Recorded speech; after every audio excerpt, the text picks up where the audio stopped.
Think we can get started. Good morning, afternoon, and evening, and welcome to Hamilton's virtual seminar series.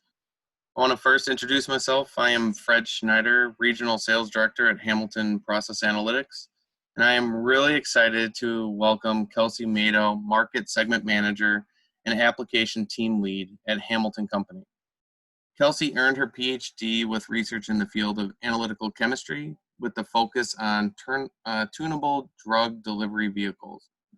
She has been with Hamilton for the last 5 years and will be presenting today on the topic of overcoming challenges in bioproduction scale-up.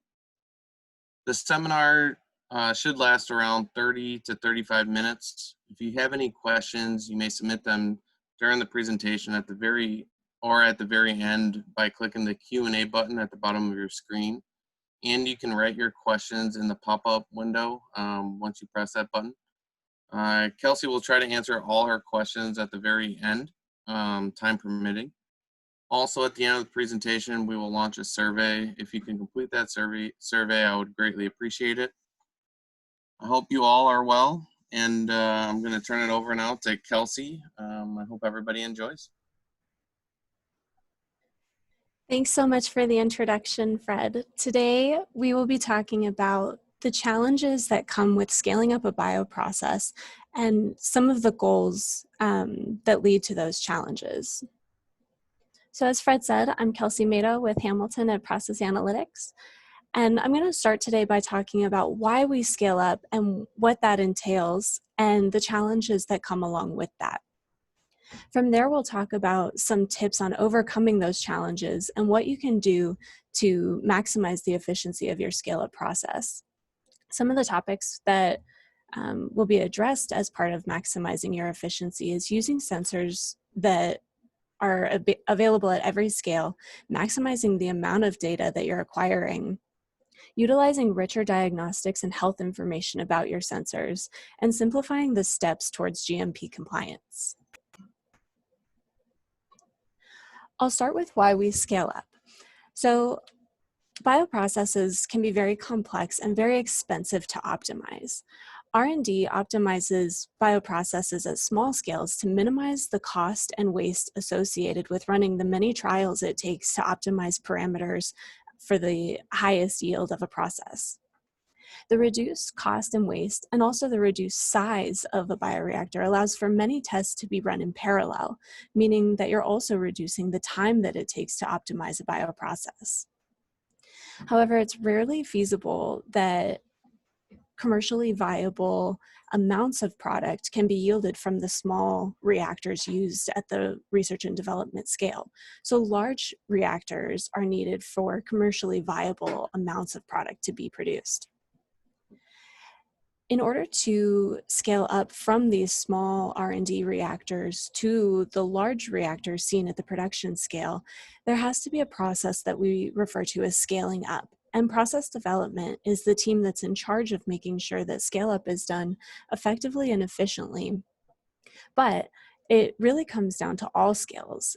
And what I'll talk about today is how, by thinking about the process of scaling up at every scale, you can streamline the effectiveness of your scale-up process. Some of the goals of scaling up include getting enough product for commercial viability. This is the biggest and most important part of it. The biggest reason that we scale up is to make sure that there's enough product to be able to sell. So throughout the scale-up process, even if other parameters are sacrificed, as long as there's enough product of a good enough quality, that is a major goal of scaling up.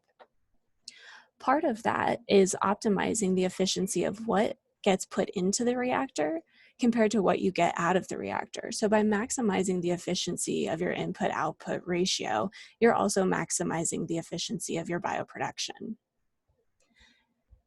It's also a goal of the scale-up team to make sure that the needs of production are being met. So production has different regulatory requirements, different protocols that are needed, and production needs to make sure, process development needs to make sure that the needs of production are being met in this scale-up process.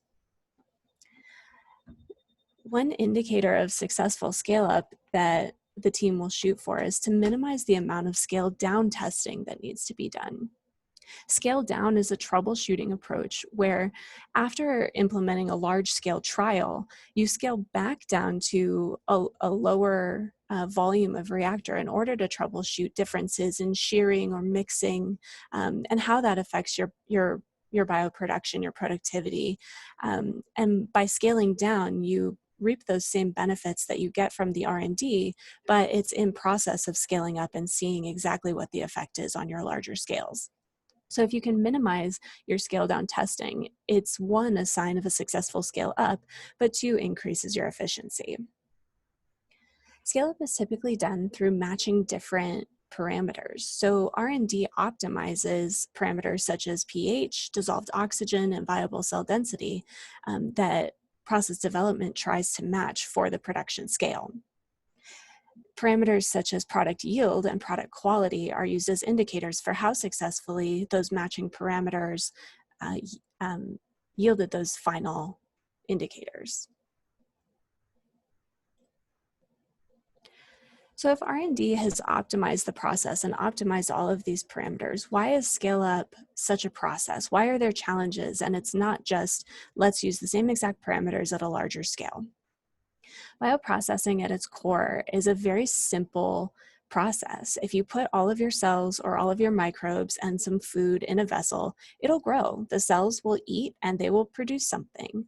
But the requirements that we have for bioprocesses are so specific and so much more complicated that they've led to our understanding that bioprocesses themselves are very complicated. Even in the simplest bioprocesses, there are tons of parameters that can affect the final outcome. The feed amount or frequency or composition, the media composition, sparging, stirring, all of these parameters can have an effect on the final outcome of your bioproduction. They can affect yield, they can affect quality, they can affect the efficiency of what you're putting into the process versus getting out. On top of it being a complicated process, there are inherent differences between different scales. So in the R&D stage, the equipment that you're using is substantially different from the equipment used at the production scale.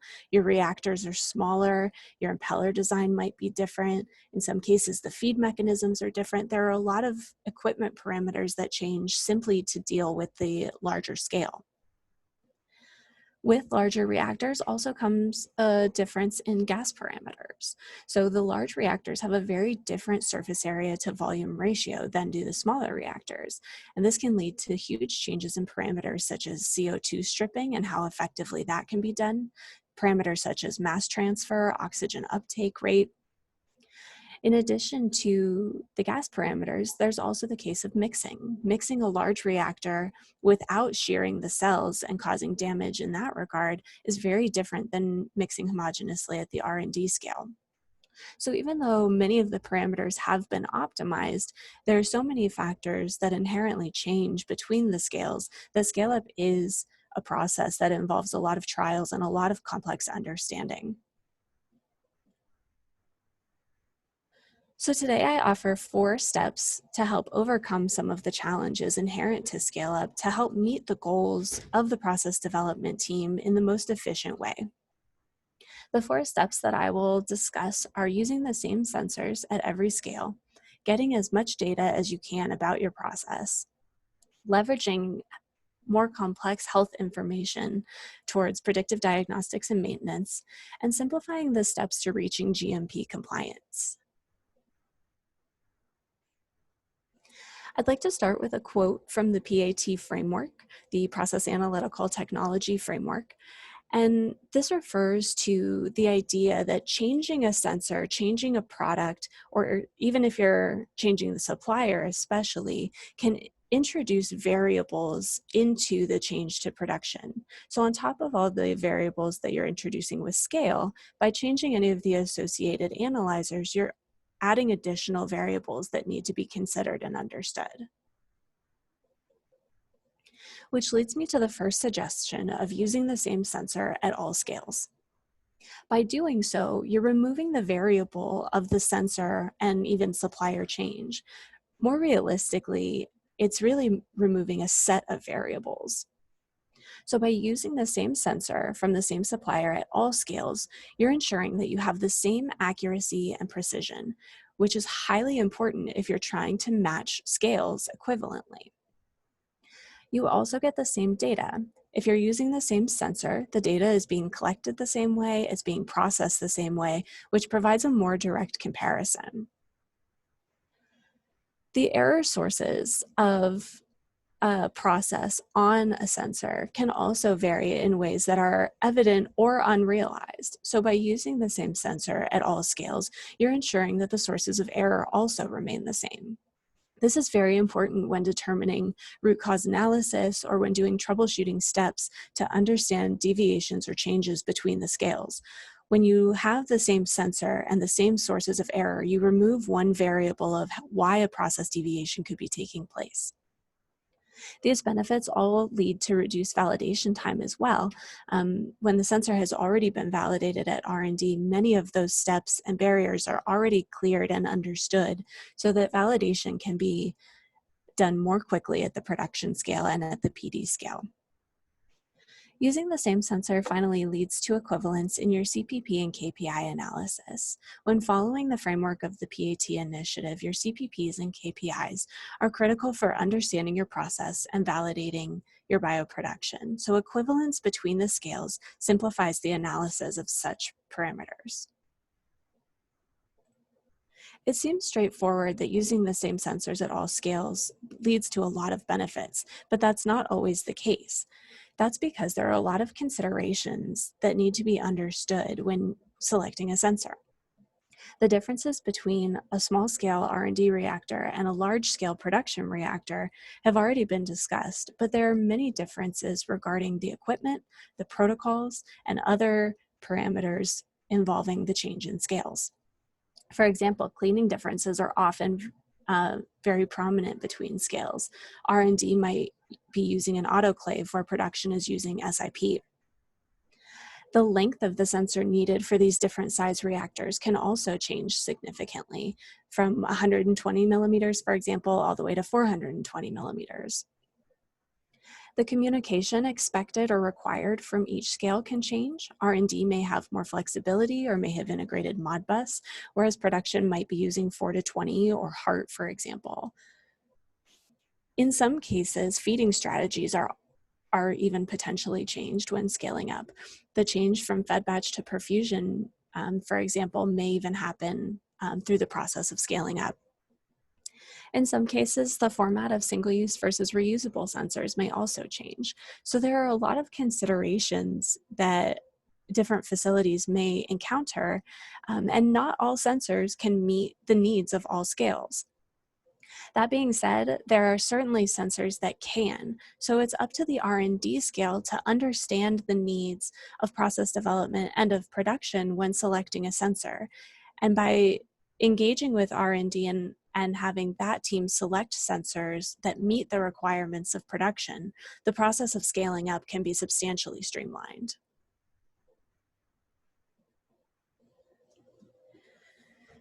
The use of intelligent sensors can further the benefits of using the same sensor at all scales. If intelligent sensors are chosen at all scales, there are several benefits that come with that. And to be clear, by intelligent sensors, I mean sensors that have an integrated microtransmitter. That means that all of the relevant sensor information is stored local to the sensor itself. For more information on that and for more understanding of how intelligent sensors can help you to reach your PAT initiatives, I would recommend the virtual seminar from this series called Intelligent Sensors for PAT. That being said, if you have the intelligence built into a sensor, that allows you to calibrate your sensors all in the same conditions. R&D typically benefits from having a controlled lab environment in which they can calibrate their sensors. Production, historically at least, or typically now, have to calibrate their sensors at line on the production floor. That means in addition to gowning in and going to the production floor, bringing all of the equipment needed, there's still the possibility for a failed calibration at line. So if the sensor is not in good health and that wasn't realized before, or if the environment of the production line is less predictable than maybe anticipated, there's a possibility for a failed calibration, which leads to significant downtime. If your sensor fails at the production line, you have to gown back out, go retrieve a new sensor, gown back in, and recalibrate, which leads not only to a large amount of maintenance time, but also leads to further documentation from the failed sensor. So by having sensors that are all calibrated in the same controlled lab environment, you're reducing a lot of potential for error and a lot of potential for downtime. Ideally, R&D and production could even have their sensors calibrated by the same people in the same lab. The intelligence of a sensor also yields the same health and lifetime indications. What that means is that if you're using the same sensor at the R&D stage as you are at the production stage, it's giving you the same information about how the sensor is doing, which can be critical for your root cause analysis and streamlining that process. So using the same sensor at every scale, especially if you're using intelligent sensors, is one major step to increasing your scale-up efficiency. Another quote from the PAT framework references the use of inline process analyzers to get the most data that you can in real time to help you understand your scale-up process. Which leads me to my second suggestion of getting as much data as you can about your process. Whenever possible, you should be striving for continuous inline measurement of all parameters that are available. By collecting real-time information, you're ensuring that your data is immediately actionable instead of having to rely on data that was maybe collected over an hour ago. This real-time information also gives you the ability to control and make a decision as soon as the event or process deviation is realized. By acquiring a full profile of your process data, you're also ensuring that you have visibility of any process changes or events that may go unrecognized with offline sampling. By seeing the full process profile, you're ensuring that you have the most understanding and insight possible for your process. When inline measurement is not available, online measurement should be considered if it's feasible. Because in any case, the more data that you can get, the more you can understand the relationship between how your process variables are affecting your final process qualities. When you understand that relationship between what you're doing and how it affects what you're getting, it becomes more clear what you should be controlling. It may also give you the opportunity to improve parameters or improve efficiency that you might not have realized with less information.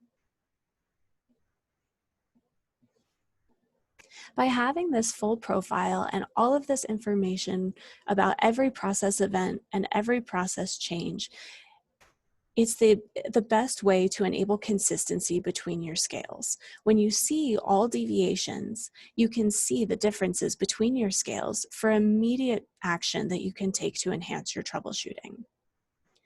This can be done manually, of course, but with real-time data, you're also able to automate control in real time. What this does is it allows you to keep your processes equivalent throughout the entire process in real time. So whether it's going from R&D scale up to production or 2 different runs within production, enabling this real-time control allows you to maximize your ability to match your processes and make them equivalent in every way that you can. By keeping them equivalent, you're able to reduce the amount of troubleshooting effort. You have all of this data, you have all of this process understanding, and what that means is that you have fewer variables. There are fewer question marks and things that you don't know about your process. So when there are troubleshooting efforts that need to be taken, there are fewer parameters that need to be explored and fewer scale studies that are needed.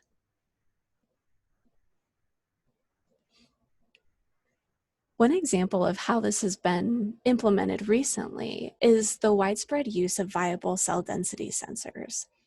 These capacitance or permittivity-based probes have been a huge boon to scale-up efficiency.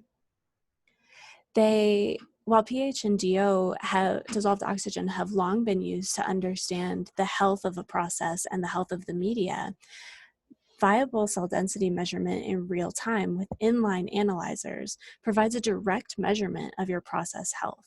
Without having proper cell numbers, you can't produce enough of the product that you're looking to achieve.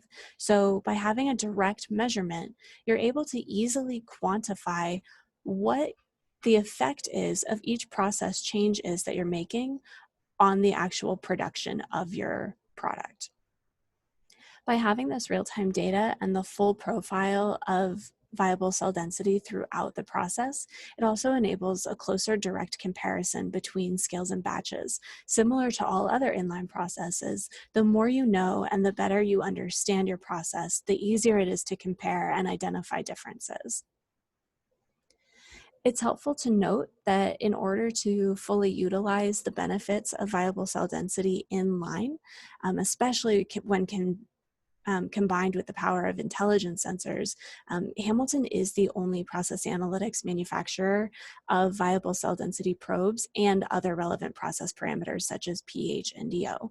So when considering that you should be using the same sensors at all scales and using the most data possible, that's an important consideration.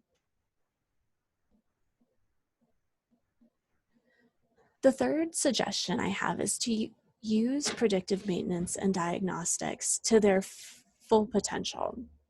So through the use of intelligent sensors, you can obtain richer diagnostic data, richer health information that can lead to better maintenance decisions than you could with a typical analog sensor. So with intelligent sensors, you get a quantitative indicator of the quality of the sensor. This gives you a consistent metric for analyzing how well the sensor is doing. Different scales will of course impart different wear and tear on the sensors. R&D might have a sensor last 10 times as many runs as a production batch would, for example. So by having a quantitative indicator of how good of a condition the sensor is in, you have the same baseline for comparison between the sensors at different scales and how much potential life they have left in them. Having a quick status overview, such as the stoplight warnings of good warnings and errors here, also gives you an immediate understanding of root cause analysis and troubleshooting abilities. This means that even real time in the middle of a process, if there's a warning that comes up, that parameter can be understood immediately. You can open up the information, see that there's a warning, understand, will this issue result in more work for me between processes? If you already understand what went wrong with the sensor, then you already understand if something is wrong with your batch, if maintenance activities need to be performed on your sensor between this run and the next run, and gives you the tools to understand what it's going to take to resolve these issues. With a typical analog sensor, the best you can do is understand that most of the time your sensor will last a certain number of runs, or you need to calibrate every so many runs because of historical data. But by leveraging this rich diagnostic information, you can save time and not waste time on maintenance activities that weren't essential before they were needed. The sensor health information also helps with troubleshooting and root cause analysis. For example, the maximum measurement temperature, if that's typically not exceeded, you might not typically see a problem. But if that's exceeded in one batch, for example, that may give you better understanding as to why your sensor was reading differently than it may have in typical cases. So by utilizing the power of intelligent sensors, you can streamline how well these sensors are being maintained and how the maintenance differs between scales. So the fourth suggestion that I'd like to talk about is simplifying your steps to GMP compliance. GMP, by definition, is about manufacturing, and so is rarely considered at the R&D scale. When we think of GMP, we often think of a pile of paperwork. But GMP is a very important part of ensuring that production is done in the best way possible and in a consistent way possible. So production suites often require it. For more information about why GMP is helpful or required, or why it requires all of this paperwork, I recommend our Sensors for GMP seminar from this series. I won't go a lot into the details today, but for more information about how sensors can help you to meet your Part 11 or Annex 11 compliances, this webinar goes into a lot of detail about that.